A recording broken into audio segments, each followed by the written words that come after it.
ಇನ್ ಗುಲ್ಬರ್ಗಾ ವಾರ್ತೆಗಳ ಪ್ರಾಯೋಜಕರು Devanand sari centre supermarket Kalaburagi.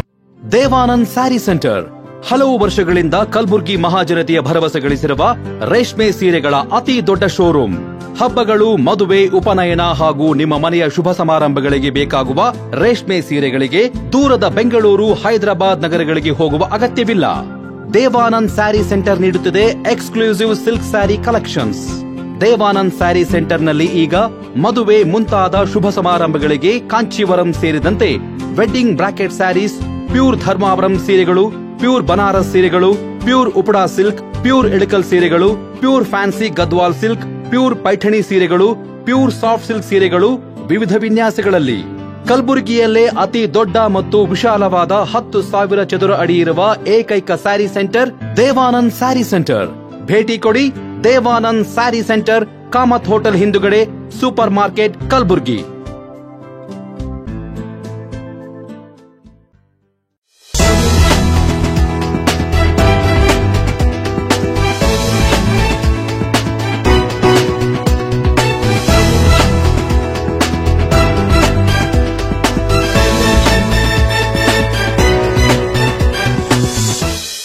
ನಮಸ್ಕಾರ. ಇನ್ ಗುಲ್ಬರ್ಗಾ ವಾರ್ತೆಗಳಿಗೆ ಸ್ವಾಗತ. ಮೊದಲಿಗೆ ಹೆಡ್ಲೈನ್. ಪುರಾಣ ಪ್ರವಚನಗಳು ಧಾರ್ಮಿಕ ಚಿಂತನೆಗಳನ್ನು ಹೆಚ್ಚಿಸುತ್ತವೆ. ಶಾಸಕ ಅಲ್ಲಂ ಪ್ರಭು ಪಾಟೀಲ್ ಹೇಳಿಕೆ. ಮಹಾಲಕ್ಷ್ಮಿ ದೇವಸ್ಥಾನದಲ್ಲಿ ಗೌರಿ ಗಣೇಶ ಅಲಂಕಾರ. ಸಿದ್ದರಾಮಯ್ಯ ವಿರುದ್ಧ ಅವ್ವಣ್ಣ ಮ್ಯಾಕೇರಿ ಆಕ್ರೋಶ. ಸಿದ್ಧಾಂತ ಶಿಖಾಮಣಿ ಜ್ಞಾನಜ್ಯೋತಿ ಕಾರ್ಯಕ್ರಮಕ್ಕೆ ಚಾಲನೆ. ಈಗ ವಾರ್ತೆಗಳ ವಿವರ. ಪುರಾಣ ಹಾಗೂ ಪ್ರವಚನಗಳು ಕೇಳುವುದರಿಂದ ಮನುಷ್ಯನ ಧಾರ್ಮಿಕ ಚಿಂತನೆಗಳು ಹೆಚ್ಚುತ್ತದೆ. ಅದಕ್ಕಾಗಿ ಮಹಾತ್ಮರ ಚಿಂತನೆಗಳು ಇಂದಿಗೂ ಪ್ರಸ್ತುತ ಎಂದು ಶಾಸಕ ಅಲ್ಲಂ ಪ್ರಭು ಪಾಟೀಲ್ ಅವರು ತಿಳಿಸಿದರು. ಶ್ರಾವಣ ಮಾಸ ನಿಮಿತ್ತ ಜಯನಗರ ಶಿವಮಂದಿರದಲ್ಲಿ ಜಯನಗರ ಶಿವಮಂದಿರ ಅಭಿವೃದ್ಧಿ ಟ್ರಸ್ಟ್ ವತಿಯಿಂದ ಶುಕ್ರವಾರ ಸಂಜೆ ಹಮ್ಮಿಕೊಂಡಿದ್ದ ಗುಡ್ಡಾಪುರ ಶ್ರೀ ದಾನಮ್ಮ ದೇವಿ ಚರಿತ್ರೆಯ 1 ತಿಂಗಳು ಪುರಾಣ ಕಾರ್ಯಕ್ರಮವನ್ನು ಉದ್ಘಾಟಿಸಿ ಅವರು ಮಾತನಾಡಿ, ಪುರಾಣ ಕೇಳುವುದರಿಂದ ಮನುಷ್ಯನಲ್ಲಿ ಭಕ್ತಿ ಭಾವನೆ ಮೂಡುವುದಷ್ಟೇ ಅಲ್ಲ, ಸನ್ಮಾರ್ಗದಲ್ಲಿ ನಡೆಯುವಂತೆ ಮಾಡುತ್ತದೆ. ಮೇಲು ಕೀಳೆಂಬ ಭಾವನೆ ಹೋಗಲಾಡಿಸುತ್ತದೆ. ಸಮಾನತೆಯ ಬೆಳಕು ಚೆಲ್ಲುವ ಕಾರ್ಯ ಎಲ್ಲರೂ ಮಾಡಬೇಕು ಎಂದು ಅವರು ಜಯನಗರ ಶಿವಮಂದಿರ ಆವರಣದಲ್ಲಿ ಶೀಘ್ರದಲ್ಲೇ ಸಮುದಾಯ ಭವನ ನಿರ್ಮಿಸಿಕೊಡಲಾಗುವುದು ಎಂದು ಭರವಸೆ ನೀಡಿದರು.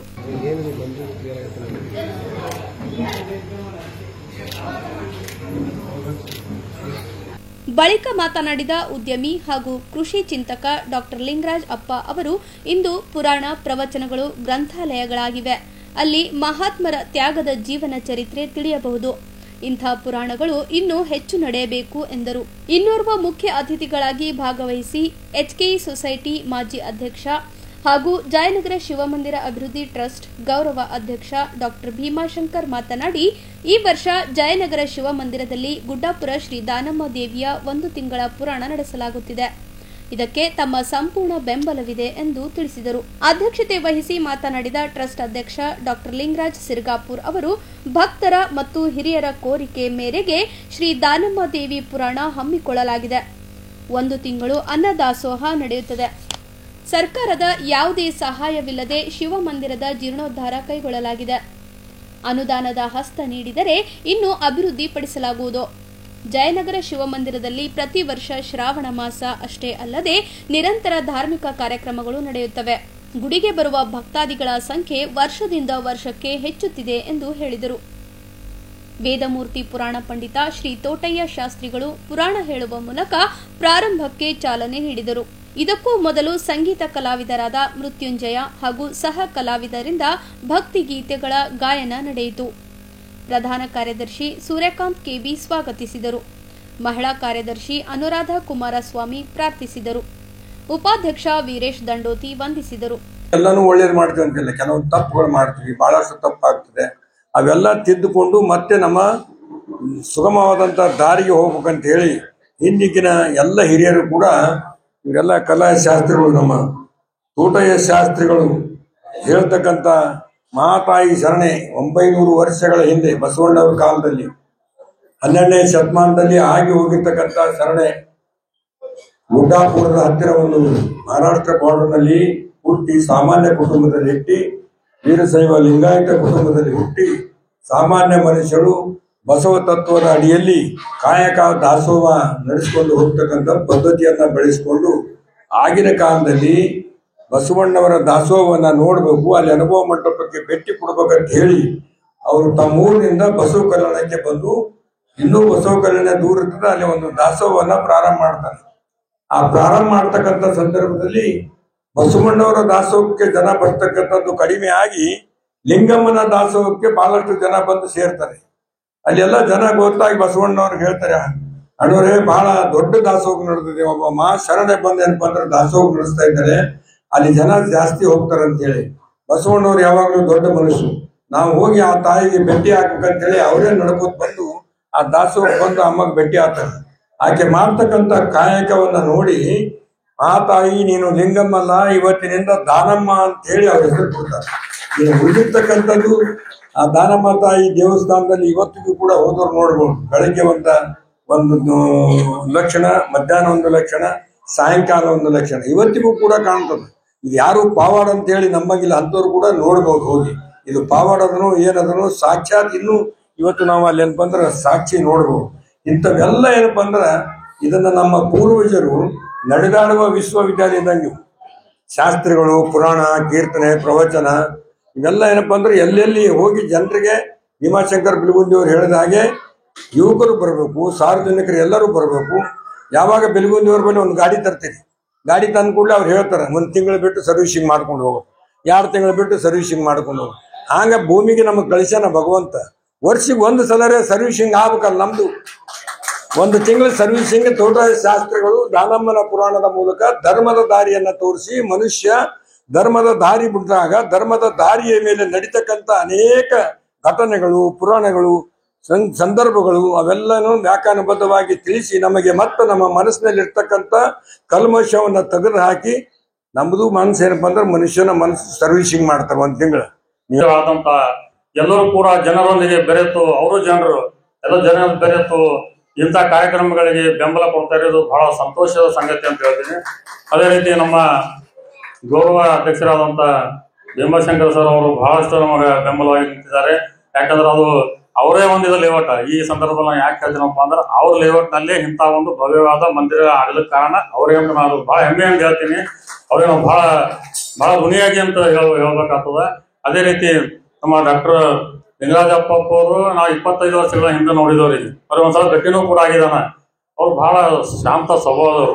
ಇಂಥ ವ್ಯಕ್ತಿಗಳ ನಮಗೆ ನಾವು ಕರೆಸಿ ಇವತ್ತ ಇಂಥ ಜನಗಳ ಮಧ್ಯೆ ನಾನು ಗೊತ್ತಿಲ್ಲಪ್ಪ ಅಂದ್ರೆ ಇದು ನನ್ನ ಹೊರತು ಭಾಗ್ಯಶಾಲಿ ಈ ಜಗತ್ತಿನಲ್ಲಿ ಯಾರಿಲ್ಲ ಅಂತ ನಾನು ತಿಳ್ಕೊತೀನಿ. ಬಹಳ ಹೆಮ್ಮೆ ಅನಿಸ್ತದೆ. ಯಾಕಂತಂದ್ರೆ ಧಾರ್ಮಿಕ ಕಾರ್ಯಕ್ರಮಗಳು ಮಾಡ್ಬೇಕಂದ್ರೆ ಬಹಳಷ್ಟು ಕಷ್ಟಪಡ್ಬೇಕಾಗ್ತದೆ. ಜನರನ್ನ ನಮ್ಮಲ್ಲಿಗೆ ಸೆಳೆಬೇಕಾಗ್ತದೆ, ಗುಡಿ ಗುಂಡಾರಗಳಿಗೆ ಕರಿಬೇಕಾಗ್ತದೆ. ಬರ್ರಿ ನಮ್ಮ ಸತತವಾಗಿ 4 ವರ್ಷಗಳಿಂದ ಕೂಡ ನಾವು ಇದೇ ಮಾಡ್ತಾ ಬಂದಿವಿ. ಇವತ್ತಿನ ಕೂಡ ಇವತ್ತ ನಮ್ಮಲ್ಲಿ ಯುವಕರು ಕೂಡ ಬರ್ತಾ ಇದ್ದಾರೆ. ಇದು ನಾವು ಬಹಳ ಸಂತೋಷ ಅದ. ಇನ್ನೂ ಹೆಚ್ಚು ಯುವಕರು ಬರ್ಬೇಕಂತೇಳಿ ನಾನು ತಮ್ಮೆಲ್ಲ ತಂದೆ ತಾಯಿಯರ ನಾನು ಮನವಿ ಮಾಡ್ಕೋತೀನಿ. ಅದೇ ರೀತಿ ನಮ್ಮ ಶಾಸಕರಿಗೆ ನಾವು ಅನೇಕ ಬಾರಿ ಇಲ್ಲಿ ಬಂದಾಗ ನಾವು ಮನವಿ ಮಾಡ್ತಾನೆ ಬಂದಿವಿ. ಇವ್ರವರು ನಮಗೆ ಆಶ್ವಾಸನೆ ಕೊಟ್ಟರ ನಮಗೊಂದು ಆಫೀಸ್ ರೂಮ್ ಹೋಗ್ಬೇಕು. ನಾವೇ ಇದು ಆಫೀಸ್ ಮಾಡ್ಕೊಂಡಿವಿ ಸರ್. ನಾವೇ ಇಲ್ಲಿ ಟೇಬಲ್ ಹಾಕೋತೀವಿ, ನಾವೇ ಟೀಚರ್ ಮಾಡ್ಕೋತೀವಿ. ಇಲ್ಲೇ ಕೂಡ ಪಳಿ ಬಂದು ಅದಕ್ಕೆ ದಯವಿಟ್ಟು ಒಂದು ಕಚೇರಿಯನ್ನ ನಮಗೆ ನಿರ್ಮಿಸ್ಕೊಟ್ರಪ್ಪ ಅಂದ್ರೆ ಬಹಳ ಒಂದು ಅನುಕೂಲ ಆಗ್ತದ. ಒಂದು ಸಮುದಾಯ ಭವನ ಇದ್ರು ಕೂಡ ಅದರಲ್ಲಿ ನಾವು ಮೂಲೆಯೆಲ್ಲ ನಾವು ಮಾಡ್ಕೋತೀವಿ. ತಿಳ್ಕೊಂಡಾಗ ಏನಾಗ್ತದ, ನಮ್ಗೆ ಅದು ಮಾಡ್ಲಿಕ್ಕೆ ಕಾರ್ಯಕರ್ತದಲ್ಲಿ ತಂದೆವಂತಂದ್ರೆ ಅಟ್ಲೀಸ್ಟ್ 5% ನಾವು ತಂದೆವಂದ್ರೆ ನಮ್ಮ ಆತ್ಮ ಏನಂದ್ರೆ ಶಾಂತಿ ಆಗ್ತದೆ. ಇದು ಮೊದಲು ನಡೆದು ಹೇಳ್ತೀನಿ, ಮತ್ತು ಇವತ್ತೂ ಹೇಳ್ತೀನಿ ನಾನು. ಯಾಕಂದ್ರೆ ನಾವೆಲ್ಲರೂ ರಿಟೈರ್ಡ್ ಆಗಿ ಬಂದಿದ್ದೇವೆ. ನಮ್ಮ ಹುಡುಗರಿಗೂ ಏನದ ಅಂತಂದ್ರೆ ಯಾವಾಗಲೂ ನಂದೇನದ ಅಂದ್ರೆ ಒಂದೇ ಕನ್ಸೆಪ್ಟ್. ನಮ್ಮ ಏನ ಶರಣ ಧರ್ಮದಾಗ ಎಲ್ಲ ಹುಡುಗರು ಏನದ ಅಂತಂದ್ರೆ ಬಂದು ಪಾರ್ಟಿಸಿಪೇಟ್ ಮಾಡಿದಾಗ ಎಲ್ಲರಿಗೂ ಏನದ ಅಂತಂದ್ರೆ ಇದ್ರ ಬಗ್ಗೆ ಅರಿವು ಆಗ್ತದೆ. ಅವ್ರಿಗೂ ಏನದ ಒಂದು ಶಿಕ್ಷಣ ಏನದ ಅಂತಂದ್ರೆ ಆಧ್ಯಾತ್ಮಿಕವಾಗಿ ಏನ್ ನಡೆದದ, ನಮ್ಮ ಧರ್ಮ ಏನದ, ಏನ್ ನಡೆದದ, ಹೆಂಗ ಕಾರ್ಯಕ್ರಮಗಳು ಆಗ್ಯಾವ, ಏನೇನ್ ಪುರಾಣಗಳವ. ಇವತ್ತು ಎಲ್ಲ ಒಂದೊಂದು ಪುರಾಣ ಏನದ ಅಂತಂದ್ರೆ ಜೈ ಮಂದಿರ್ ಟ್ರಸ್ಟ್ ಏನ್ ವತಿಯಿಂದ ಏನ್ ಮಾಡ್ಲಿಕತ್ತೀರಿ ಅದು ಬಹಳ ಚೆನ್ನಾಗಿ ಮಾಡ್ಲಿಕತ್ತೀರಿ. ನಮ್ಗೇನದ ಅಂತಂದ್ರೆ ಇದು ಏನದ ಒಳ್ಳೆ ಕಾರ್ಯಕ್ರಮ ಅದ. ಹಾಗೆ ನಮ್ಗೆ ಏನದ ಸಣ್ಣ ಹುಡುಗರು ಹಿಡ್ಕೊಂಡು ದೊಡ್ಡವ್ರ ತನ ಏನದ ಎಲ್ಲರೂ ಪಾರ್ಟಿಸಿಪೇಟ್ ಮಾಡಬೇಕು ಇದರಲ್ಲಿ. ಅದರಲ್ಲಿ ಏನದ ಅಂತ ಗುಣಗಳು ಕಲ್ಕೋಬೇಕು. ಕಲ್ಕೊಂಡು ಏನದ ಅಂದ್ರೆ ನಾವು 5-10% ನಾವು ಕಲ್ತೇವೆ ಅಂದ್ರೆ ಈ ಕಲಿಯುಗದಾಗ ಏನದ ಅಂದ್ರೆ ಚೆನ್ನಾಗಿ ಆಗ್ತದೆ ಅಂತ ನಂಗೆ ಹೇಳಿ 2 ಮಾತು ಮುಗಿಸ್ತೀನಿ. ಜೈ ಹಿಂದ್ ಜೈ ಕರ್ನಾಟಕ. ಇತಿಹಾಸ ಹೇಳ್ಕೊಡಂಗ ಅಂದ್ರೆ ಪುರಾಣ ಅಂದ್ರೆ ಪರಂಪರೆಯಿಂದ ಬಂದಂತ ಒಂದು ಕಾಯಕ ಇದು. ಅದರಿಂದ ಹೊಸ ಪೀಳಿಗೆಗೆ ಹೇಳ್ಕೊಡುವಂತ ಒಂದು ಅಭ್ಯಾಸ. ಅವ್ರಿಗೆ ಕೂಡ ಒಂದು ಸುತ್ತ ಈ ಪವಿತ್ರ ಸಾನ್ನಿಧ್ಯದಲ್ಲಿ ತಾವೆಲ್ಲ ಸೇರಿದ್ರಿ. ನಿಮಗೂ ಕೂಡ ನನ್ನ ನಮಸ್ಕಾರಗಳು. ಪ್ರತಿ ಮನುಷ್ಯನಿಗೆ 2 ಸಂಘರ್ಷ. 1ನೇ ಸಂಘರ್ಷ ಅಂತರಾಳದಿಂದ, 2ನೇ ಬಹಿರಂಗದಿಂದ. ಅಂತರಾಳದಿಂದ ಸಂಘರ್ಷ ಮಾಡ್ಬೇಕಾದ್ರೆ ಅರಿವು ಬಹಳ ಮಹತ್ವದ್ದು. ನಮ್ಮ ಹತ್ರ ಒಂದು ಅರಿವು ಇದೆ, ಒಂದು ಗುರು ಇದೆ. ಗುರು ಯಾವಾಗ ನಮಗೆ ಮಾರ್ಗದರ್ಶನ ಕೊಡ್ತಾರೆ ಅದರ ಮೇಲೆ ನಮ್ಮ ಅರಿವು ಕೂಡ ಮೂಡೋದು ಅಂತ ಒಂದು ಭಾವನೆ ಇದೆ. ಈ ಶ್ರಾವಣ ಮಾಸದಲ್ಲಿ ಈ ಅಮಾವಾಸ್ಯೆಯಿಂದ ಮುಂದಿನ ಅಮಾವಾಸ್ಯವರೆಗೆ ತನ ಈ ವರ್ಷ 5 ಶುಕ್ರವಾರ ಬಂದಿದೆ. ಸೋಮವಾರ ಕೂಡ 4 ಬಂದಿದೆ. ಆದರೂ ಕೂಡ ನಮ್ಮ ಕಲಬುರಗಿಯಲ್ಲಿ ಮೊದಲನೇ ಸೋಮವಾರ ಹಿಡ್ಕೊಂಡು ಕಡಿ ಸೋಮವಾರ ತನ ಅಂತೇಳಿ 5 ಸೋಮವಾರ ನಾವು ಆಚರಣೆ ಮಾಡ್ತಾ ಬಂದಿದ್ದೀವಿ.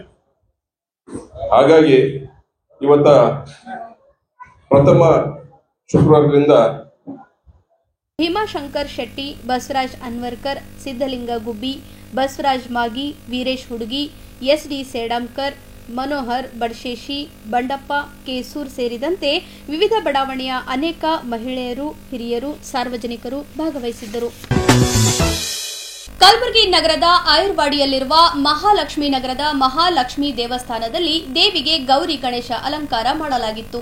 ದೇವಸ್ಥಾನದಲ್ಲಿ ರುದ್ರಾಭಿಷೇಕ, ದೇವಿ ನಗರ ಅಕ್ಕನ ಬಳಗದ ವತಿಯಿಂದ ಭಜನೆ ಮಾಡಲಾಯಿತು ಹಾಗೂ ಬಂದ ಮಹಿಳೆಯರಿಗೆ ಕುಂಕುಮ, ಅರಿಶಿನ ಮತ್ತು ದೇವಸ್ಥಾನದ ವತಿಯಿಂದ ಪ್ರಸಾದ ವಿತರಿಸಲಾಯಿತು.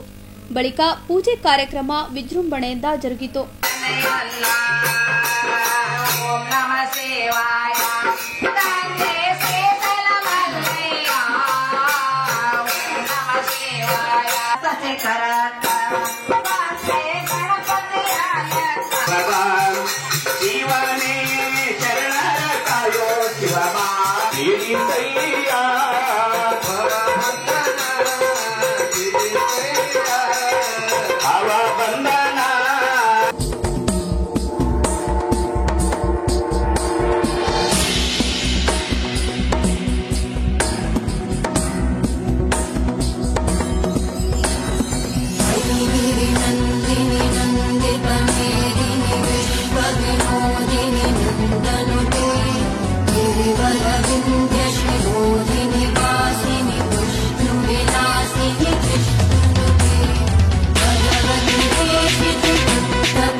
ಸಂದರ್ಭದಲ್ಲಿ ಮುಖಂಡರಾದ ಅನಿಲ್ ಪೂಜಾರಿ, ವೀರಣ್ಣ ನಾಗೂರ್, ಅಶೋಕ್ ಪದ್ದಾರ್, ಮಾದೇವ್ ಅಷ್ಟಗಿ, ಚಂದ್ರಕಾಂತ್ ಬಿರಾದರ್, ಶ್ಯಾಮರಾವ್ ಜಗತಪ್ಪ, ಸೋಮಶೇಖರ್ ಪಾಟೀಲ್, ಬಸವರಾಜ್ ಸರಡ್ಗಿ, ಶರಣು ಬೋರಟ್ಟಿ, ಪ್ರಶಾಂತ್ ಬುಡ್ಗೆ, ವೆಂಕಟ್ ನಿರ್ಗುಡೆ ಸೇರಿದಂತೆ ಅನೇಕರು ಭಾಗವಹಿಸಿದ್ದರು. ಕರ್ನಾಟಕ ರಾಜ್ಯದಲ್ಲಿ ಸಿದ್ದರಾಮಯ್ಯ ನೇತೃತ್ವದ ಕಾಂಗ್ರೆಸ್ ಸರ್ಕಾರ ಅಭದ್ರತೆ ಮತ್ತು ಮುಖ್ಯಮಂತ್ರಿಗಳ ಕುರ್ಚಿಗೆ ಕಂಟಕ ಬಂದಾಗ ಮಾತ್ರ ಹಿಂದುಳಿದ ವರ್ಗಗಳ ನೆನಪಾಗಿ ಸಾಮಾಜಿಕ ಮತ್ತು ಶೈಕ್ಷಣಿಕ ಸಮೀಕ್ಷೆ ನೆನಪು ಬರುತ್ತದೆ ಎಂದು ಬಿಜೆಪಿ ಹಿಂದುಳಿದ ವರ್ಗಗಳ ಮೋರ್ಚಾದ ರಾಜ್ಯ ಪ್ರಧಾನ ಕಾರ್ಯದರ್ಶಿ ಅವಣ್ಣ ಮ್ಯಾಕೇರಿ ಅವರು ಆರೋಪಿಸಿದರು. ನಗರದಲ್ಲಿ ಶನಿವಾರ ಸುದ್ದಿಗೋಷ್ಠಿ ನಡೆಸಿ ಮಾತನಾಡಿದ ಅವರು, ಸುಮಾರು 11 ವರ್ಷಗಳಿಂದ ಮಾಡದೇ ಇರುವ ಹಿಂದುಳಿದ ವರ್ಗಗಳ ಸಮೀಕ್ಷೆಯನ್ನು ಸೆಪ್ಟೆಂಬರ್ 22ರಿಂದ ಅಕ್ಟೋಬರ್ 7ರವರೆಗೆ ಮಾಡಿ ಕೇವಲ 15 ದಿನಗಳಲ್ಲಿ ವರದಿ ಮಂಡನೆಗೆ ಆದೇಶ ನೀಡಿರುವುದು ಹಿಂದುಳಿದ ವರ್ಗಗಳಿಗೆ ಮೂರ್ಖರನ್ನಾಗಿ ಮಾಡಿ ಸರ್ಕಾರದ ಹಣ ಕೊಳ್ಳೆ ಹೊಡೆದು ಮುಖ್ಯಮಂತ್ರಿ ಗಾದಿಯನ್ನು ಖಾಯಂ ಮಾಡಿಕೊಳ್ಳುವ ತಂತ್ರವಾಗಿದೆ.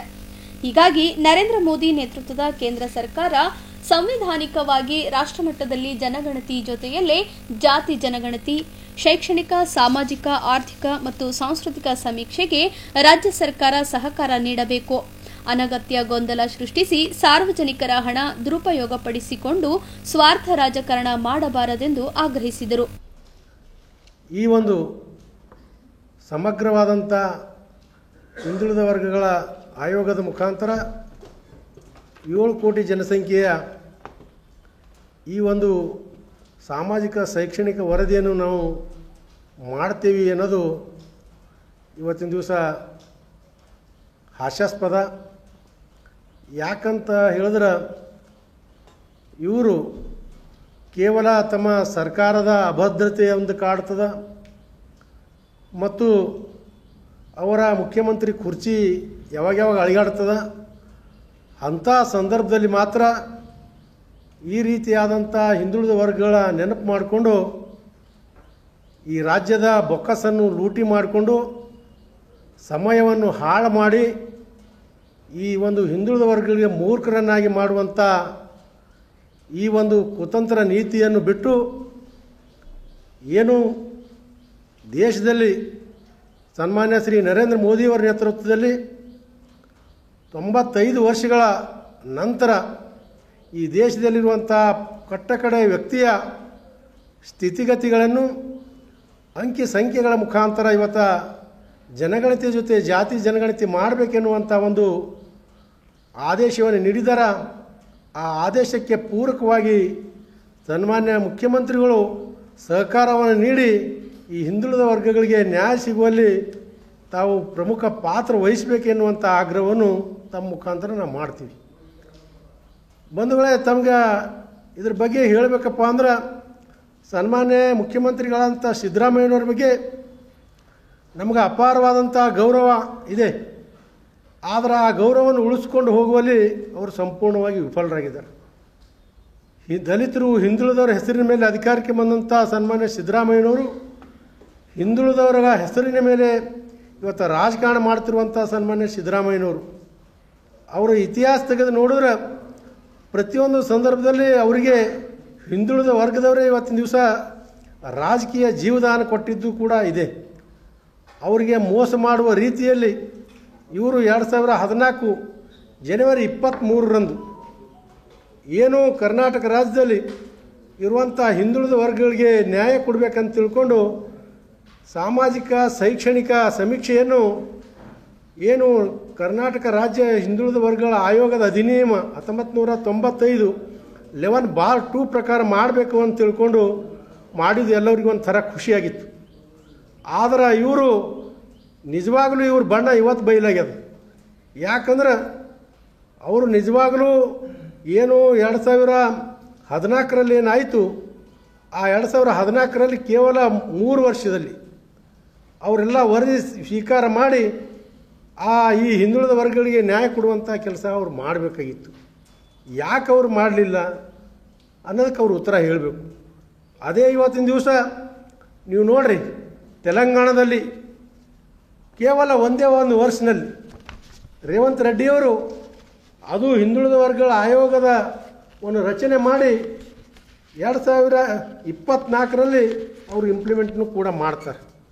ಅದೇ ರೀತಿಯಾಗಿ ಬಿಹಾರದ ಮುಖ್ಯಮಂತ್ರಿಗಳು 2023ರಲ್ಲಿ ಏನು ಈ ರೀತಿಯಾದಂಥ ಒಂದು ಆಯೋಗವನ್ನು ರಚನೆ ಮಾಡಿ ಆ ಹಿಂದುಳಿದ ವರ್ಗದವರಿಗೆ ಒಂದೇ ವರ್ಷದಲ್ಲಿ ನ್ಯಾಯ ಕೊಡುವಂಥ ಕೆಲಸ ಮಾಡಿದ್ದಾರೆ. ಈ ಕರ್ನಾಟಕ ರಾಜ್ಯದ ಹಿಂದಿನ ಒಂದು ಇತಿಹಾಸ ತೆಗೆದು ನೋಡಿದ್ರೆ ಏನು LG ಹವನೂರವರು ವರದಿ ರಚನೆ ಏನಾಯಿತು ನಮ್ಮ ಆಯೋಗ ಆಗಸ್ಟ್ 8, 1972ರಲ್ಲಿ ಅವರು ಕೇವಲ 3 ವರ್ಷದಲ್ಲಿ ನವೆಂಬರ್ 19, 1975ರಲ್ಲಿ ವರದಿಯನ್ನು ಸಲ್ಲಿಸಿ 77ರಲ್ಲಿ ಫೆಬ್ರವರಿ 22ಕ್ಕೆ ಜಾರಿಗೆ ಮಾಡ್ತಾರೆ. ವೆಂಕಟಸ್ವಾಮಿ ಆಯೋಗನೂ ಕೂಡ 18 ಏಪ್ರಿಲ್ 1983ರಲ್ಲಿ ಸ್ಥಾಪನೆಯಾಗಿ ಮಾರ್ಚ್ 31, 1986ರಲ್ಲಿ ಅದು ವರದಿ ಸಲ್ಲಿಕೆ ಆಗ್ತದೆ, ಅಂಗೀಕಾರ ಮಾಡಲ್ಲ. ಚೆನ್ನಪ್ಪ ರೆಡ್ಡಿ ವರದಿ ಕೂಡ ಮಾರ್ಚ್ 9, 1988ರಲ್ಲಿ ರಚನೆಯಾಗಿ ಏಪ್ರಿಲ್ 7, 1990ರಲ್ಲಿ ಇವತ್ತಿನ ದಿವಸ ಸಲ್ಲಿಕೆ ಆಗ್ತದೆ.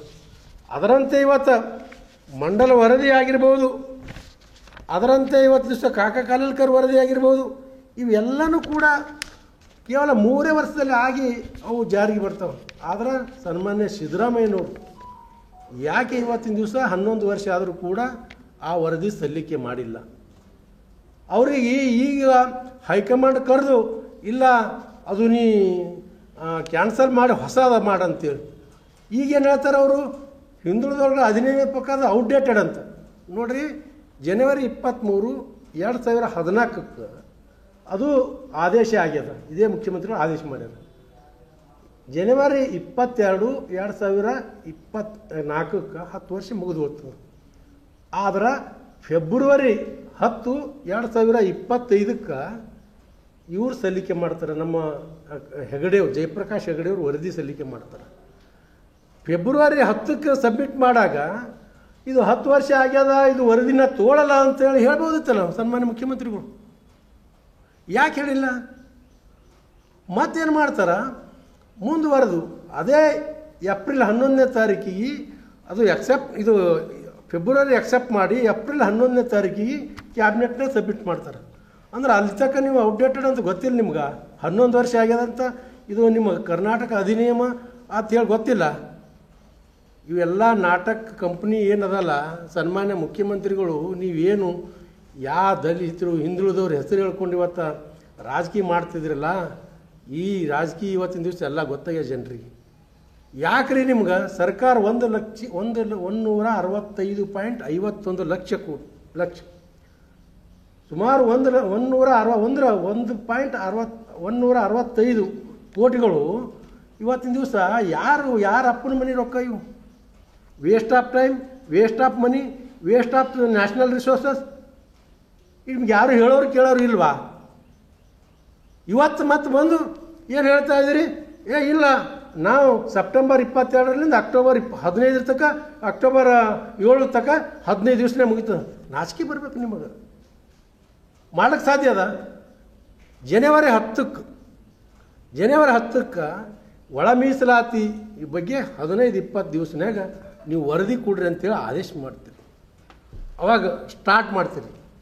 ಮುಂದುವರೆದ ಭಾಗವಾಗಿ ಮೇದಾಗ ಅದು 15 ದಿವಸನಾಗೆ ಮಾಡ್ರಿ ಅಂತೇಳಿ ಆರ್ಡರ್ ಮಾಡ್ತೀನಿ. ಎಷ್ಟು ದಿವಸ ಆಯ್ತು ಇವತ್ತಿನ ತನಕ? ಬರೀ 17% ಜನಸಂಖ್ಯೆ ಇರುವಂಥ ಪರಿಶಿಷ್ಟ ಜಾತಿಯ ಒಳ ಮೀಸಲಾತಿ ಸಮೀಕ್ಷೆ ವರದಿ ನಿಮಿತ್ತ ಏನು ಅದು ನಾಗಮೋಹನ್ ದಾಸ್ ಅವ್ರದ್ದು, ನೀವು ಇನ್ನೂ ಕೂಡ 25-30% ಆಗಿಲ್ಲ. 5-6 ತಿಂಗಳಾಯಿತು.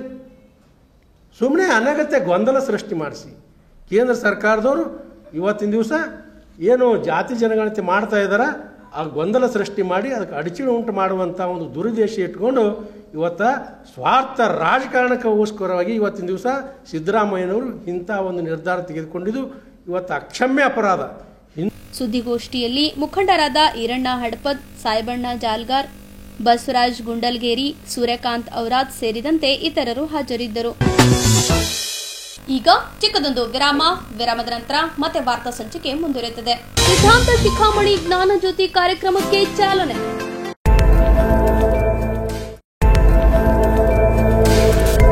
ಇನ್ ಗುಲ್ಬರ್ಗಾ ವಾರ್ತೆಗಳ ಪ್ರಾಯೋಜಕರು Devanand sari centre super market.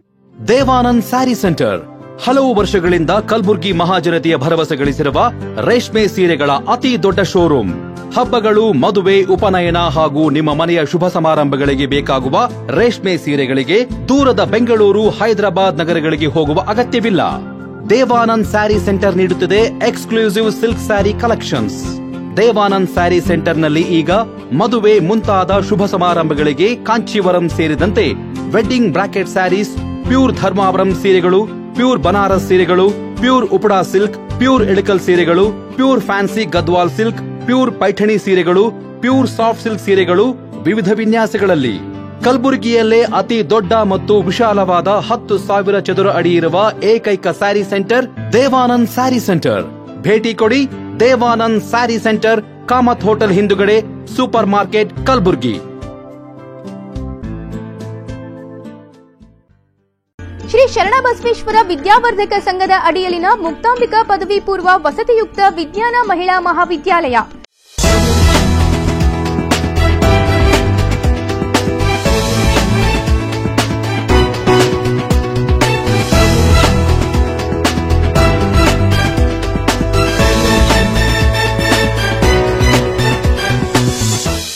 ಮತ್ತೊಮ್ಮೆ ವಾರ್ತೆಗಳಿಗೆ ಸ್ವಾಗತ. ಕಲಬುರಗಿ ನಗರದ ಶೇಖ್ ರೋಜಾ ಬಡಾವಣೆಯಲ್ಲಿರುವ ಗುರುಶಾಂತ್ ಲಿಂಗೇಶ್ವರ ಆಶ್ರಮದಲ್ಲಿ ಶ್ರಾವಣ ಮಾಸದ ಹಿನ್ನೆಲೆ ಶ್ರೀ ಸಿದ್ಧಾಂತ ಶಿಖಾಮಣಿ 19ನೇ ವರ್ಷದ ಜ್ಞಾನಜ್ಯೋತಿ ಕಾರ್ಯಕ್ರಮಕ್ಕೆ ಅದ್ದೂರಿಯಾಗಿ ಚಾಲನೆ ನೀಡಲಾಯಿತು. ಶ್ರೀ ಸಿದ್ಧಾಂತ ಶಿಖಾಮಣಿ ಪ್ರವಚನ ವೇದಿಕೆ ನೇತೃತ್ವದಲ್ಲಿ ಕಲಬುರಗಿ ನಗರದ ಗಂಜ್ ಪ್ರದೇಶದಲ್ಲಿರುವ ಬ್ಯಾಂಕ್ ಕಾಲೋನಿಯಲ್ಲಿ ಈಶ್ವರ ದೇವಸ್ಥಾನದಲ್ಲಿ ಆಯೋಜನೆ ಮಾಡಲಾಗಿದ್ದ ಸಿದ್ಧಾಂತ ಶಿಖಾಮಣಿ ಜ್ಞಾನಜ್ಯೋತಿ ಕಾರ್ಯಕ್ರಮವನ್ನು ಶ್ರೀನಿವಾಸ್ ಸರಡಿಗೆಯ ಡಾಕ್ಟರ್ ರೇವಣಸಿದ್ದ ಶಿವಾಚಾರ್ಯರು ಹಾಗೂ ಗಣ್ಯರು ದೀಪ ಬೆಳಗಿಸುವ ಮೂಲಕ ಉದ್ಘಾಟಿಸಿದರು.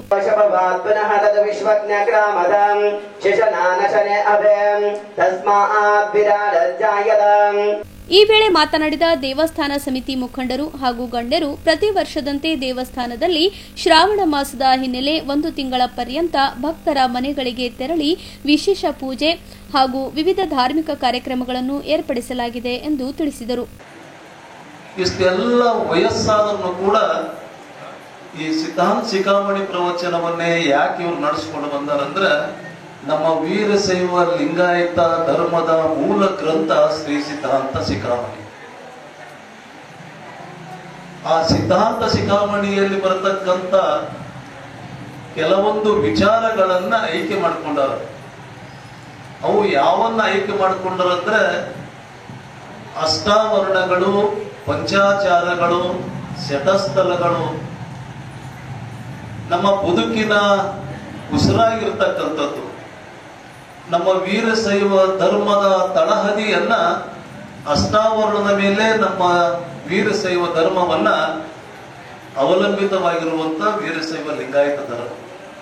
ಆ ನಿಟ್ಟಿನಲ್ಲಿ ಅಷ್ಟಾವರಣಗಳನ್ನ ನಮ್ಮ ಬದುಕಿನಲ್ಲಿ, ನಮ್ಮ ಜೀವನದಲ್ಲಿ ಬಹಳ ಅಮೂಲ್ಯವಾಗಿರ್ತಕ್ಕಂಥ ವಸ್ತುಗಳದು. ಬಹುಶಃ ಅವರು ನಾಳಿನಿಂದ ಪ್ರಾರಂಭ ಆಗ್ತಾವ. ಯಾರ್ಯಾರ ಮನೆಯಲ್ಲಿ ಹೋಗ್ತಾರ ಅವರವ್ರ ಮನೆಯಲ್ಲಿ ಒಂದು ತತ್ವಗಳನ್ನ, ಒಬ್ಬರ ಮನೆಯಲ್ಲಿ ಗುರುವಿನ ಬಗ್ಗೆ ಹೇಳ್ತಾರೆ, ಇನ್ನೊಬ್ಬರ ಮನೆಯಲ್ಲಿ ಲಿಂಗದ ಬಗ್ಗೆ ಹೇಳ್ತಾರೆ, ಇನ್ನೊಬ್ಬರ ಮನೆಯಲ್ಲಿ ಜಂಗಮನ ಬಗ್ಗೆ ಹೇಳ್ತಾರೆ. ಆ ಧರ್ಮ ಪ್ರಚಾರವನ್ನ ಸುಮಾರು 18 ವರ್ಷಗಳಿಂದ ಕಲಬುರಗಿ ಮಹಾನಗರದಲ್ಲಿ ಜೀವಂತವಾಗಿ ತಗೊಂಡು ಆ ಧರ್ಮ ಪ್ರಸಾರ ಮತ್ತು ಪ್ರಚಾರವನ್ನ, ನಮ್ಮ ಶಿವಾನಂದ ಅಣ್ಣವ್ರು ಹೇಳಿದರು, ಪ್ರಸಾರ ಮತ್ತು ಪ್ರಚಾರವನ್ನ ಯಾಕೆ ಮಾಡಬೇಕು ಅಂತ ಕೇಳ್ಕೊಂಡ್ರೆ, ಈ ಧರ್ಮದಲ್ಲಿ ನಾವು ಹುಟ್ಟಿವಿ ಅಂದ ಮೇಲೆ ಒಂದಿಷ್ಟು ಧರ್ಮಕ್ಕೆ ನಮ್ಮಿಂದ ಏನಾದರೂ ಒಂದು ಕೊಡುಗೆಯನ್ನು ಕೊಡಬೇಕು ಅಂತಕ್ಕಂಥ ಸದುದ್ದೇಶದಿಂದ ಈ ಧರ್ಮ ಕಾರ್ಯವನ್ನು ಮಾಡತಕ್ಕಂಥವ್ರಲ್ಲ. ಧರ್ಮ ನಮಗೇನು ಕೊಟ್ಟದ ಅನ್ನೋದಕ್ಕಿಂತ ಧರ್ಮಕ್ಕಾಗಿ ನಾವೇನು ಕೊಟ್ಟಿವಿ ಅಂತಕ್ಕಂಥದ್ದು ಇವತ್ತು ನಾವು ನೀವು ವಿಚಾರ ಮಾಡಬೇಕಾಗಿದೆ. ಬಹಳ ಜನ ಧರ್ಮ ಧರ್ಮ ಅಂತಾರ. ಧರ್ಮವನ್ನ ಏನು ಕೊಟ್ಟದ ನಮಗ, ಧರ್ಮ ಏನು ಮಾಡ್ಯಾರ ಅಂತ ಕೇಳ್ಕೊಂಡು, ಧರ್ಮ ಏನು ಮಾಡಿಲ್ಲ. ಧರ್ಮ ಬಿದ್ದವರನ್ನ, ಬೀಳುವವರನ್ನ ಎತ್ತಿ ಹಿಡಿಯುವಂತ ಕೆಲಸ ಧರ್ಮ ಮಾಡ್ಯಾದ. ಅಂತ ಧರ್ಮದ ಕಾರ್ಯವನ್ನ ಇವತ್ತು ನಮ್ಮ ಸಿದ್ಧಾಂತ ಶಿಖಾಮಣಿ ಪ್ರವಚನಕಾರರು ಪ್ರತಿ ದಿವಸ ಪ್ರತಿ ಮನೆಗೆ ಹೋಗಿ ಮನೆ ಮನಕ್ಕೂ ಮುಟ್ಟುವಂತ ರೀತಿಯಲ್ಲಿ ಈ ಸಿದ್ಧಾಂತ ಶಿಖಾಮಣಿಯ ತತ್ವ ಸಿದ್ಧಾಂತವನ್ನ ಪ್ರಸಾರ ಮಾಡ್ತಕ್ಕಂಥವ್ರದಾರ. ಆ ನಿಟ್ಟಿನಲ್ಲಿ ಇವತ್ತು ನಿಮ್ಮ ಬ್ಯಾಂಕ್ ಕಾಲನಿಯ ಬಡಾವಣೆಯ ಸಮಸ್ತ ದೈವದವರು ಸಿದ್ಧಾಂತ ಶಿಖಾಮಣಿಯ ಪ್ರವಚನಕ್ಕೆ ಚಾಲನೆಯನ್ನು ಕೊಟ್ಟು, ಇದು ಇನ್ನೂ ಉತ್ತರೋತ್ತರವಾಗಿ ಈ ಪ್ರಚಾರ ಮತ್ತು ಪ್ರಸಾರವನ್ನ ಕಲಬುರಗಿಗೆ ಅಷ್ಟೇ ಸೀಮಿತ ಅಲ್ಲ, ಇಡೀ ಜಿಲ್ಲೆಗೆ ಒಂದು ಪ್ರಸಾರ ಆಗಲಿ ಅನ್ನುವಂತ ಸದುದ್ದೇಶದಿಂದ ಈಶ್ವರನ ಸನ್ನಿಧಾನದಲ್ಲಿ ಇವತ್ತು ಚಾಲನೆ ಕೊಟ್ಟಿರ್ತಕ್ಕಂಥದ್ದು. ಈ ಸಿದ್ಧಾಂತ ಶಿಖಾಮಣಿಯ ಪ್ರಚಾರ ಮತ್ತು ಪ್ರಸಾರ ಆಗ್ಬೇಕು ಅಂತಕ್ಕಂಥ ಒಂದು ವಿಚಾರವನ್ನ ಇಟ್ಕೊಂಡು ಜನನಾಗಿರ್ತಕ್ಕಂಥದ್ದು ಈ ಸಿದ್ಧಾಂತ ಶಿಖಾಮಣಿ ಪ್ರವಚನ ವೇದಿಕೆ.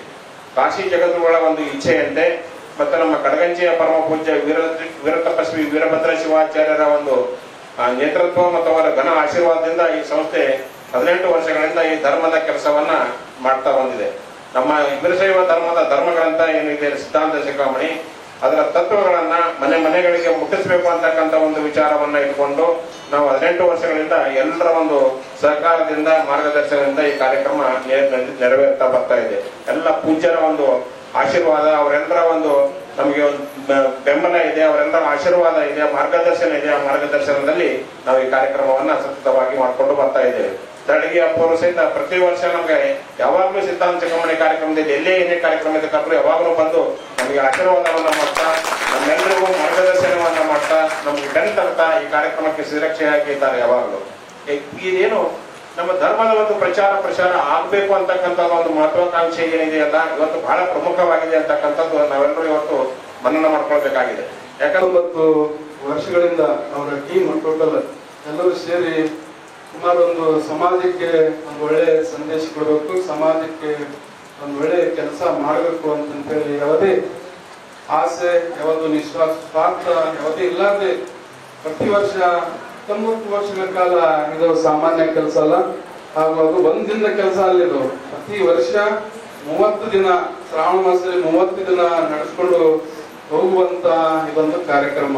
ಒಂದಿನ ಮಾಡಿದ್ರೆ ಆಯ್ತು, ಇವತ್ತು ಕಾರ್ಯಕ್ರಮ ಮನೆ ಕೆಲಸ ಬಿಟ್ಟು ಇವತ್ತು ಮಾಡೋ ಸಮಸ್ಯೆ ಇಲ್ಲ. ಅವ್ರು ಸುಮಾರು ಒಂದು ತಿಂಗಳ ಕಾಲ ಪ್ರತಿ 30 ಮನೆಗೆ ಹೋಗಿ ಒಂದು ಒಳ್ಳೆ ಕಾರ್ಯಕ್ರಮ ನಡೆಸ್ಕೊಟ್ಟು, ಒಳ್ಳೆ ಸಂದೇಶ ಕೊಟ್ಟು, ಒಳ್ಳೆ ಮಾತುಗಳನ್ನು ಹೇಳಿ ಅಂತ ಒಂದು ಕಾರ್ಯಕ್ರಮ ಮಾಡ್ತಾರಲ್ಲ, ಬಹಳ ಖುಷಿ ಆಗ್ತದ. ಅವ್ರ ಬಗ್ಗೆ ಎಷ್ಟು ಹೆಮ್ಮೆ ಪಟ್ಟರು ಅಂತ, ಎಷ್ಟು ಸಂತೋಷ ಪಟ್ಟರು ಕಮ್ಮಿ ಇದೆ. ಎಷ್ಟು ಅದಕ್ಕೆ ಯಾವತ್ತೂ ಅವರ ಸ್ವಾರ್ಥ ಇಲ್ಲದೆ ಇದು ಪ್ರತಿ ವರ್ಷ ಅವ್ರು ಕಾರ್ಯಕ್ರಮ ಮಾಡ್ತಾ ಇದ್ದಾರೆ. ಹಾಗೂ ಇಂಥ ಒಂದು ಕಾರ್ಯಕ್ರಮ ಮಾಡೋದ್ರಿಂದ ಒಂದು ಸಮಾಜಕ್ಕೆ ಒಂದು ಒಳ್ಳೆ ಪ್ರೀತಿ ಬಾಂಧವ್ಯ ಮೂಡುವಂತ ಕಾರ್ಯಕ್ರಮ. ದಿನ ಬೆಳಗಾದ್ರೆ ನಮ್ಮ ಕೆಲಸದಲ್ಲಿ ನಾವು ಬಿಜಿ, ನಮ್ಮ ಕೆಲಸದಲ್ಲಿ ನಾವು ಹರ್ಷಣ್ಣವ್ರ ಕೆಲಸದಲ್ಲಿ ಹರ್ಷಣ್ಣವ್ರು, ರಾಯಣ್ಣವ್ರು ಯಾವ್ದಲ್ಲ ಅವ್ರ ಕೆಲಸದಲ್ಲಿ ಅವ್ರ ಬಿಜಿ, ಒಬ್ರಿಗೊಬ್ರಿಗೆ ಕಲಿಲಿಕ್ಕೆ ಆಗಲ್ಲ. ಇಂಥ ಒಂದು ಕಾರ್ಯಕ್ರಮ ಮಾಡೋದ್ರಿಂದ, ಇಂಥ ಒಂದು ವೇದಿಕೆ ಮಾಡೋದ್ರಿಂದ ನಾವು ನೀವು ಎಲ್ಲರೂ ಸೇರಿ ಒಂದು ಪ್ರೀತಿ ಬಾಂಧವ್ಯ ಹಂಚಿಕೊಳ್ಳುವಂತ ಒಂದು ಕಾರ್ಯಕ್ರಮ ಇದಾಗಿದೆ.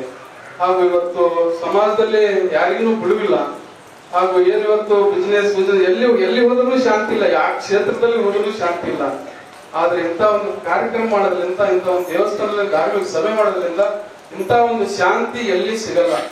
ಇಂಥ ಕಾರ್ಯಕ್ರಮ ಮಾಡ್ಬೇಕು. ಇಂಥ ಒಂದು ಕಾರ್ಯಕ್ರಮ ಮಾಡಿ ಎಲ್ಲರಿಗೆ ಒಂದು ನೆಮ್ಮದಿ ಕೊಡುತ್ತಾರಲ್ಲ ರಾಜಶೇಖರ್ ಭಟ್ರು, ಬಹಳ ಒಳ್ಳೆಯ ಕೆಲಸ ಅವ್ರು ಮಾಡ್ತಾ ಇದ್ದಾರೆ. ಹಾಗೂ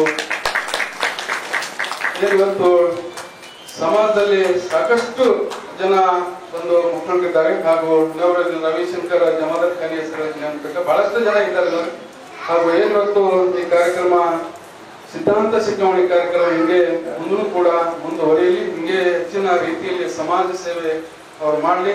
ಹಾಗೂ ಇದ್ರ ಜೊತೆಗೆ ಒಂದು ಒಳ್ಳೆ ಈ ಪ್ರಸಾದದ ಕಾರ್ಯಕ್ರಮ ಮತ್ತು ಒಂದು ದಿವಸದ ಒಂದು ಜ್ಞಾನ ಸತ್ರ ಕಾರ್ಯಕ್ರಮದಲ್ಲಿ ನಾನು ಭಾಗವಹಿಸಿದ್ದೀನಿ. ಹಾಗಂತ ಹೇಳಿದ್ರೆ ಶಹಬಜಾರ್ನಲ್ಲಿ ವೀರಯ್ಯ ಹಿರೇಮಠ್ ಅಂತ ಹೇಳಿದ್ದಾರೆ. ಅವ್ರ ಮನೆಯಲ್ಲಿ ಪ್ರತಿ ವರ್ಷ ನಾನು ಆ ಕಾರ್ಯಕ್ರಮದಲ್ಲಿ ನಮ್ಗೆ ಕರೀತಾರೆ.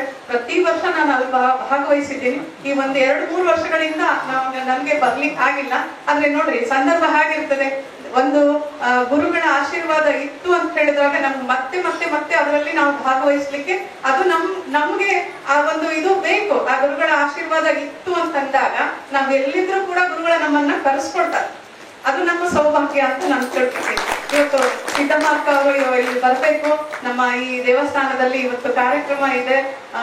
ಸ್ವಾಮೀಜಿಗಳು ಬಂದಿರ್ತಾರೆ. ಅವರ ಆಶೀರ್ವಚನವನ್ನ ನೀವೆಲ್ಲರೂ ಅದನ್ನ ಪಡ್ಕೊಳ್ಬೇಕು. ಹಾಗೆ ಬಿಲ್ವಾರ್ಚನೆಯನ್ನು ಕೂಡ ಮಾಡ್ಬೇಕು. ಶಿವನ ಒಂದು ಕೃಪೆಗೆ ನೀವು ಪಾತ್ರರಾಗಿ ಅಂತ ಹೇಳಿ ಇವತ್ತು ಅದಕ್ಕೆ ನಮ್ಗೆ ಅವಕಾಶ ಮಾಡಿಕೊಟ್ಟಿದ್ದಕ್ಕಾಗಿ ಅವರಿಗೂ ಕೂಡ ಹಾಗೆ ಸ್ವಾಮೀಜಿಗಳಿಂದ ಆಶೀರ್ವಾದವನ್ನ ಪಡ್ಕೊಂಡು ಇವತ್ತು ಕಾರ್ಯಕ್ರಮ ಪ್ರಾರಂಭದಲ್ಲಿ ಹೇಳ್ತಾ ಇದ್ದೀವಿ, ನಮ್ಮ ಸಂಸ್ಕಾರ ಸಂಸ್ಕೃತಿಯನ್ನ ನಾವು ಉಳಿಸ್ಕೋಬೇಕು, ಅದನ್ನ ಮುಂದುವರಿಸ್ಕೊಂಡು ಹೋಗ್ಬೇಕು. ಮುಂದುವರಿಸ್ಕೊಂಡು ಹೋಗ್ಲಿಕ್ಕೆ ಎಲ್ಲರೂ ಪ್ರಯತ್ನವನ್ನ ಮಾಡೋಣ. ಆದ್ರೆ ನಮ್ಮ ಹಿರಿಯರು ಹೇಳ್ಕೊಟ್ಟಂತ ಅನೇಕ ಸಂಪ್ರದಾಯಗಳನ್ನ ನಾವು ಏನ್ ಮಾಡ್ತಾ ಇದ್ದೀವಿ ಅಂತ ಹೇಳಿದಾಗ ಇದು ನಮ್ಮ ಹಿರಿಯರು ಹೇಳಿದ್ದು ಅದ್ರಲ್ಲಿ ಏನು ಇಲ್ಲ. ಎಲ್ಲಾ ಮಕ್ಕಳು ಇವತ್ತು ಕೇಳೋದೇನಂದ್ರೆ ಇದ್ರಲ್ಲಿ ಏನದ ಯಾಕೆ ಮಾಡ್ತೀವಿ ಅಂತ ಹೇಳಿದಾಗ ತಾಯಂದ್ರಿಗೆ ಹೇಳ್ತಿರ್ತಾರೆ, ಅದನ್ನ ಕೇಳುವಷ್ಟು ಅವರಿಗೆ ಸಮಯ ಇರಂಗಿಲ್ಲ. ಮಕ್ಕಳಿಗೆ ಬೆಳಗ್ಗೆ ಎದ್ದ ತಕ್ಷಣ 6 ಗಂಟೆಗೆ ಎಬ್ಸೋದು, ಟ್ಯೂಷನ್ ಕಳ್ಸೋದು, ಅಥವಾ ಆಟೋನಲ್ಲಿ ಕೂಡ್ಸೋದು, ಬಸ್ನಲ್ಲಿ ಕೂಡ್ಸೋದು, ಶಾಲೆಗೆ ಕಳ್ಸೋದು. ಈಗ ಶಾಲೆಯಿಂದ ಬಂದ ತಕ್ಷಣ ಇಮಿಡಿಯೇಟ್ ಆಗಿ ಮತ್ತೆ ಯಾವ್ದಾದ್ರು ಕೋಚಿಂಗ್ ಸೆಂಟರ್ ಕಳಿಸೋದು, ಅಥವಾ ಅವರು ಮೊಬೈಲ್ ನಲ್ಲೋ ಅಥವಾ ಟಿವಿನಲ್ಲೋ ಅವರು ವ್ಯಸ್ತ ಆಗಿರ್ತಾರೆ. ನಾವು ಯಾವುದೋ ಒಂದು ಕಾರ್ಯಕ್ರಮದಲ್ಲಿ ಟಿವಿ ಸೀರಿಯಲ್ ನಲ್ಲಿ ನಾವು ವ್ಯಸ್ತ ಆಗಿರ್ತೀವಿ. ಹೀಗಾಗಿ ನಮ್ಮ ಸಂಸ್ಕಾರಗಳನ್ನ ನಮ್ಮ ಮಕ್ಕಳಿಗೆ ಹೇಳ್ಕೊಡ್ಲಿಕ್ಕೂ ನಮ್ಗೆ ಪುರ್ಸೊತ್ತಿಲ್ಲ. ಮಕ್ಕಳ ಪ್ರಶ್ನೆ ಕೇಳಿದಾಗ ನಮಗೂ ಉತ್ತರ ಹೇಳಲಿಕ್ಕೆ ಗೊತ್ತಿಲ್ಲ. ಅದಕ್ಕೆ ಸುಮ್ಕೊಡು, ನಮ್ಮ ಅಜ್ಜಿ ಮಾಡ್ತಿದ್ರು ಅದಕ್ಕೆ ನಾವು ಮಾಡ್ಲಿಕ್ಕತ್ತೀವಿ ಅಂತ ಹೇಳಿ ಸುಮ್ ಕೊಡ್ಸ್ಬಿಡ್ತೀವಿ.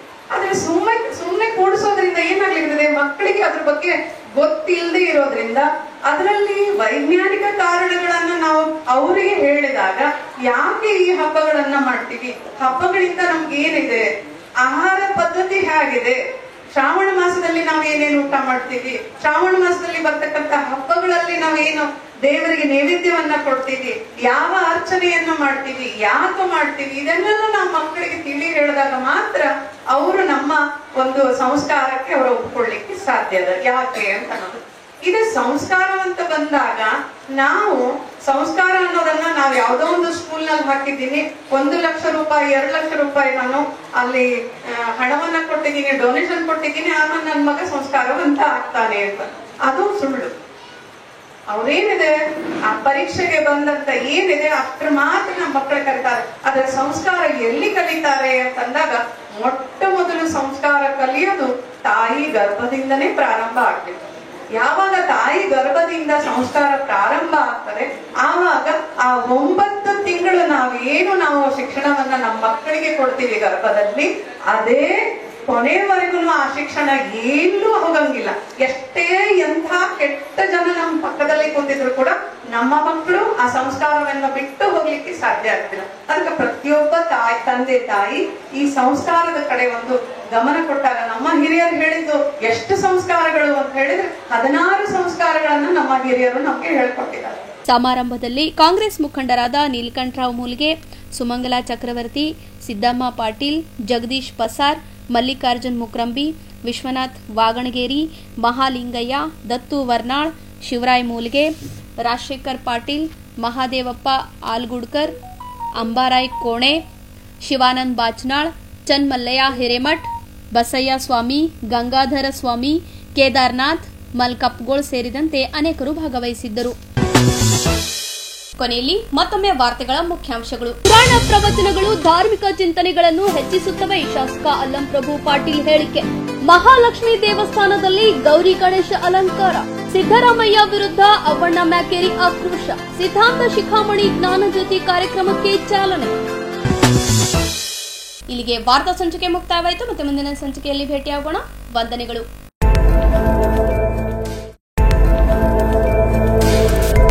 ಇನ್ ಗುಲ್ಬರ್ಗ ವಾರ್ತೆಗಳ ಪ್ರಾಯೋಜಕರು Devanand sari centre supermarket Kalaburagi. Devanand sari centre ಹಲವು ವರ್ಷಗಳಿಂದ ಕಲಬುರ್ಗಿ ಮಹಾಜನತೆಯ ಭರವಸೆ ಗಳಿಸಿರುವ ರೇಷ್ಮೆ ಸೀರೆಗಳ ಅತಿ ದೊಡ್ಡ ಶೋರೂಮ್. ಹಬ್ಬಗಳು, ಮದುವೆ, ಉಪನಯನ ಹಾಗೂ ನಿಮ್ಮ ಮನೆಯ ಶುಭ ಸಮಾರಂಭಗಳಿಗೆ ಬೇಕಾಗುವ ರೇಷ್ಮೆ ಸೀರೆಗಳಿಗೆ ದೂರದ ಬೆಂಗಳೂರು, ಹೈದರಾಬಾದ್ ನಗರಗಳಿಗೆ ಹೋಗುವ ಅಗತ್ಯವಿಲ್ಲ.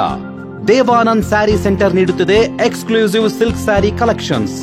ದೇವಾನಂದ್ ಸ್ಯಾರಿ ಸೆಂಟರ್ನಲ್ಲಿ ಈಗ ಮದುವೆ ಮುಂತಾದ ಶುಭ ಸಮಾರಂಭಗಳಿಗೆ ಕಾಂಚೀವರಂ ಸೇರಿದಂತೆ wedding brocade saris, pure Dharmavaram ಸೀರೆಗಳು, ಪ್ಯೂರ್ ಬನಾರಸ್ ಸೀರೆಗಳು, pure Uppada silk, pure Ilkal ಸೀರೆಗಳು, pure fancy Gadwal silk, pure Paithani ಸೀರೆಗಳು, ಪ್ಯೂರ್ ಸಾಫ್ಟ್ ಸಿಲ್ಕ್ ಸೀರೆಗಳು ವಿವಿಧ ವಿನ್ಯಾಸಗಳಲ್ಲಿ. ಕಲಬುರಗಿಯಲ್ಲೇ ಅತಿ ದೊಡ್ಡ ಮತ್ತು ವಿಶಾಲವಾದ 10,000 ಚದುರ ಅಡಿ ಇರುವ ಏಕೈಕ ಸ್ಯಾರಿ ಸೆಂಟರ್ ದೇವಾನಂದ್ ಸ್ಯಾರಿ ಸೆಂಟರ್. ಭೇಟಿ ಕೊಡಿ. ದೇವಾನಂದ್ ಸ್ಯಾರಿ ಸೆಂಟರ್, ಕಾಮತ್ ಹೋಟೆಲ್ ಹಿಂದುಗಡೆ, ಸೂಪರ್ ಮಾರ್ಕೆಟ್, ಕಲಬುರಗಿ.